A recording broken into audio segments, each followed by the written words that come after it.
Following intense protests at Jantar Mantar after the NEET-UG 2026 paper leak and the subsequent resignation of Dharmendra Pradhan as the Education Minister, PM Modi announced on July 26 that a high-powered committee is being constituted to reform the exam system in India.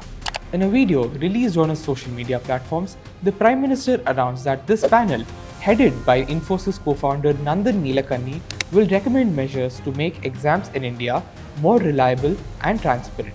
Who are the experts in this committee and what are their goals? Let's find out in today's episode of Straight Up by EdexLive with me, Kartikeya. Leading the team is India's go-to technocrat Nandan Nilekani, who is the architect of Aadhaar and one of the key minds behind India's digital public infrastructure. His expertise lies in building secure and large-scale tech systems. Joining him on the technology front is former ISRO chairman Dr. S. Somnath, who led the Chandrayaan-3 mission, and IIT Madras director Professor V. Kamakoti, a leading computer scientist who developed Shakti, India's first indigenous microprocessor. Together, the three bring expertise in digital public infrastructure, cybersecurity, AI, and managing complex national tech programs. But technology alone cannot stop paper leaks. This is where former Intelligence Bureau Chief Tapan Deka comes in. Known for his work in counter-terrorism and organized crime, he is expected to help the government identify and dismantle paper leak syndicates while strengthening the security architecture around exams. Running national exams also requires administrative precision. Former CBSE chairperson and Education Secretary Anita Karwal, who also helped draft NEP 2020, brings deep experience in education policy and school examinations, while retired IAS officer Amritlal Meena adds decades of experience in managing large government systems and logistics.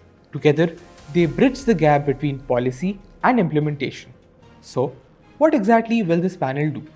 The committee combines three pillars: technology experts to build a tech-forward exam system, security and logistic experts to plug leaks, and education administrators to ensure that the system actually works on the ground. The panel will recommend ways to strengthen question paper security, improve candidate verification, modernize exam logistics, and use AI and cybersecurity to prevent malpractice. The reactions to this announcement have been swift. The Supreme Court has signaled that it will closely examine the panel's suggestions, particularly regarding the potential transition of NEET-UG from pen and paper mode to computer-based testing. The Congress party has been highly critical of the announcement, claiming that the report will likely gather dust. They point to the previous K. Radhakrishnan committee, alleging that 27 of its 101 recommendations remain unimplemented. The government has promised that the panel's recommendations will be implemented at the earliest to restore the credibility of upcoming examinations. Success will depend on whether this dream team of experts can provide out-of-the-box solutions that the government is actually willing to enforce, and how much trust it can restore. This is all we have for you today. Please like and share this episode and subscribe to our channel. Follow EdexLive on social media and head to our website for regular education updates. Stay safe, stay curious, and stay informed.